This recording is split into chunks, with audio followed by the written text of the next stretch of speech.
मेरा अभी 40th birthday था, हिस्टोरिकली मैं रियल डायमंड्स लेती थी. मेरे फ्रेंड्स ने मुझे मेरा पहला लैब ग्रोन डायमंड अभी गिफ्ट किया. I am very interested. ये भी सुना है यूएस में लैब ग्रोन डायमंड्स की तरफ एक काफी बड़ा मूवमेंट हो रहा है. इंडिया में नया नया है.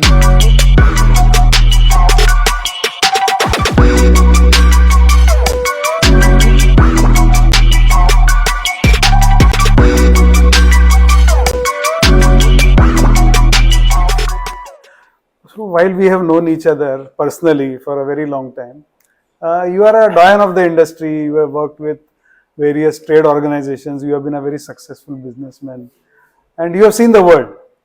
So I was wondering that you ventured into lab-grown diamonds very recently, if I am not mistaken, last Ganesh Chaturthi.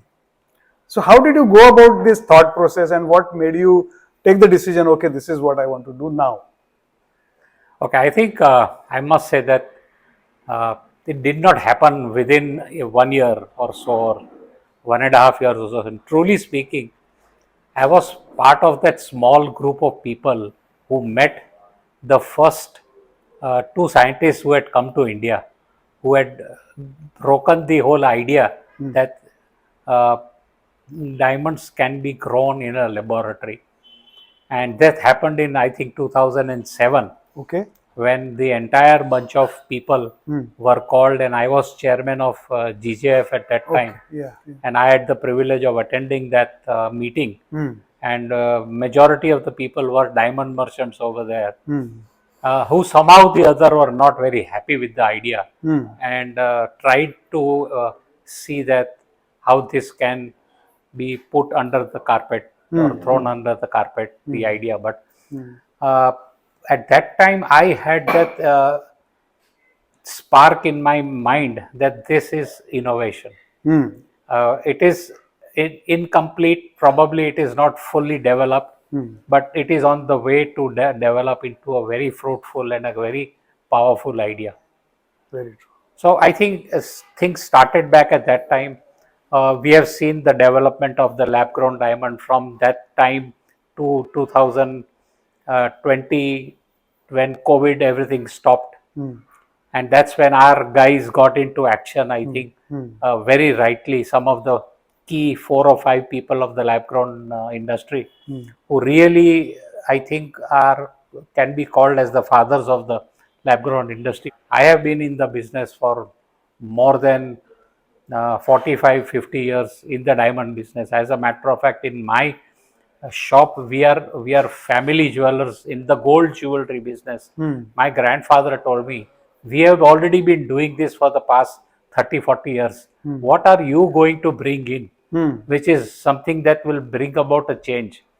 So you have come up with a very good name, Urja, that means energy. So I would like to know the thought process behind it. How did you come about, and what is Urja all about for the consumers? Yeah. I think one of the best things Mr. Modi, our Prime Minister, said, that the lab-grown diamond and the natural diamond have the same Urja. And that is where I picked up that one word. And it stayed in my mind for a very long time. And while I was looking for brand names to understand, I realized that I wanted to market my product specifically in India more than anything else, number one. I do not want to sell it through any jewelry shops. I do not want to sell it through any people who are from the jewelry industry. I wanted to sell it through mostly housewives or people working from home, a concept that is very unique. So the most important thing is for any person who wants to become a franchisee of Urja will be that they will be able to make money from day one itself. They have zero cost of operations. They have a very small investment to make in a sample line, keep it with them and show it to their friends. They have to start with their friends. They have to start with their relatives, their close family. And I can assure you that every single person who buys a product will do the word of mouth advertising for you for at least 10 to 20 people in the course of a year. And that will bring about the big opportunity for you, that this business will build up within a year time. You will have your entire investment you have spent in your pocket. You will have profitability with you, and you will have a business opportunity to build for yourself, and you work at your convenient time. There is no schedule. You can do what you want, how you want. We have come up with a product line which is on the wish list of every single individual who has been owning diamonds and wearing diamonds. And we have come up with a line of jewelry which is so fascinating. So I sat down one day and we just with one guy, and I bought some large quantity of 1 carat stones of the quality that I generally use, of the finest quality that I use. And though I bought it as a lot, I realized that I need to make some jewelry very fast because there are almost 30, 35 pieces. So I started making bracelets of 1 carat size, and I had never done it earlier. But I realized that it just went off my shelf very fast. And you will be shocked to know, but my first sale was over 10 lakh rupees right from day one itself. Wow. So I think where people start from a few thousand or something, I had the opportunity to get a transaction right from the day one of a very sizable amount, which gave me the motivation and the push that is actually required. So that is one of the biggest things that happened. I think over and above, I realized that I cannot work in my family jewelry business in the same way. So I need to create a brand. And I realized that a separate independent brand will give the identity to the product, will help my franchisee to sell across the country. And if I have 30, 40 good franchisees across the country, I will not really have to focus much except producing the best products, buying the goods at the right price, and selling at the best prices. Yeah, I'll tell you, we are just working on social media at the moment. Okay. Where we have 3 elements of advertising. One is brand image, second is products, and the third is franchise. The franchise model explains to the customer what are the opportunities for them in a very brief manner. And if they are interested in working from home in with a small investment to get into the jewelry business, they should get in touch with us. The moment they get in touch with us, which is again, the whole thing is automated, so we get our responses on the WhatsApp itself. You will be shocked. I am getting averagely almost around 50 to 100 messages every single day From potential franchisees? from potential franchisees. My problem is that I have to decide whom to select and whom to reject. That is the big problem. So selection is not a big issue over here. Okay. So firstly, we cannot continue to sell the same product which every single guy is selling. There are a huge number of brands that are coming up every single day on the on this, and everyone is competing against the existing natural diamond market and trying to show that if you are buying this for 1 lakh, I will give it to you for 40,000 rupees or 30,000 rupees. My idea is not that. I don't want to fight with anybody who is in the business of natural diamonds. Natural diamonds has its own place. It has got its own respect. It has got its own value, and we have started our business from natural diamonds, and we give full due respect to it. And I continue to deal in natural diamonds even today. But the whole positioning of lab grown diamonds is different. Fortunately, the market is bang at the bottom. I don't think anybody who is sitting on the floor can now fall down and go to sleep. So, Correct. Very well put. so I think the market is bang at the bottom. The only thing is the supply demand situation. Our industry is generally driven by people, by corporates and all. And I know a huge number of people who are thinking but are not able to take a call or a decision. And the only reason is that people are stuck up with huge inventories of natural diamonds. And with the prices going down in the last 1 year, we know the markets have gone down. So it has affected them badly. Business has also come down in diamonds a lot. And I think that the only scope and potential is to either start a new brand and position it in a different manner altogether. So it will take time for the jewelers of our country to get into this whole thing. Women want to wear jewelry depending on the occasion, right from the small diamonds fashion segment up to chunky chokers and necklaces and all. So are you focusing on any particular segment, or you are all across the segment? What we have done is that we have tried to confine ourselves to larger stones more than anything.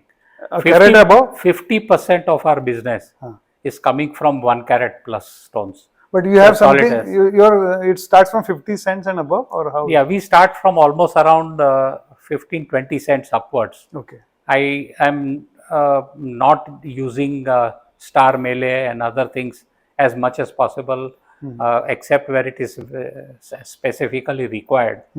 So there is a trend that bigger players, what they are doing is, right from growing up to the retail level, they are present across the entire value chain. And that can be possible either you are present all across the chain, or you have partnership at different levels. So just like to understand that while you are focused on a particular segment, medium size or the large stones, where the quality is more important. So just wanted to understand your business model, the sourcing and manufacturing. It has to stand out from others. So how do you go about tackling that aspect? See, in the natural diamonds, we never tried to buy a mine or tried to become the largest diamond merchant. Or tried to even become a diamond merchant. We still had sources because there is enough product available with people. You must have the capability to select the right product at the right price. That should be your art of buying. There is a whole concept of art of buying, and that is very important in the diamond business. What to buy and what not to buy is very important. Number one. Number two, a lot of people have started to get into the entire value chain. Correct. And when you get into the entire value chain, you pay a very big price for it. You have to understand. A producer of lab grown diamonds, when he sets up a factory, he has already gone through hell producing a product of the best quality that can be sold to at the international market at the international standards. And at that point of time, when he has done this, and you tell him that now you have got to market this diamond to other people to sell this, and then you have to also look at making jewelry and selling it. You can surely do this, and many brands have done it also and are doing it. But you have to understand one thing. Manufacturing of diamonds is a science. Yes, it is. Selling of jewelry is not a science. It's an art. That is an art, and that is something that does not come easily. Yes. Retailing is not trading. You can do any amount of manufacturing and trading at that level. But once you come to retailing, there are too many elements that work at that point of time. To make a brand successful, you have to really build that brand. And till that brand does not have that value and does not give the customer that promise that I am going to give you the best of the best product. Also, when customers come for a small 1 carat stone, and the moment you show them 4 carat, 5 carat stones, it makes a big impact on the mind of the person. That I have in my whole life always thought that one day I will be able to buy a 2 carat, 3 carat stone. यहाँ पर 5 carat का मिलता है, क्यों नहीं लेके एक बार let's wear and live life. And this is exactly what people think today. Live your life, enjoy it. We give them buyback guarantees, we give them all the assurances, and the customer is absolutely fascinated when the final product reaches their finger. And you have to see the smile on the face and the happiness that comes to it. You are one of the few retailers and consumers as well who understand true luxury. And if I remember correctly, you had just started your Urja brand, and we met here itself, and you wanted to give a Bulgari like product and Bulgari kind of experience to the consumer. So how is the progress on that front? Well, I've very rightly said, why does Bulgari or Cartier in their own way remain very successful? They do not copy products. They do not make things what others make. They always try to think on what is the best that can be done in a small ring or in a bracelet. How can they make the improvisations and create something which is way above the benchmark of some of the biggest jewelry companies?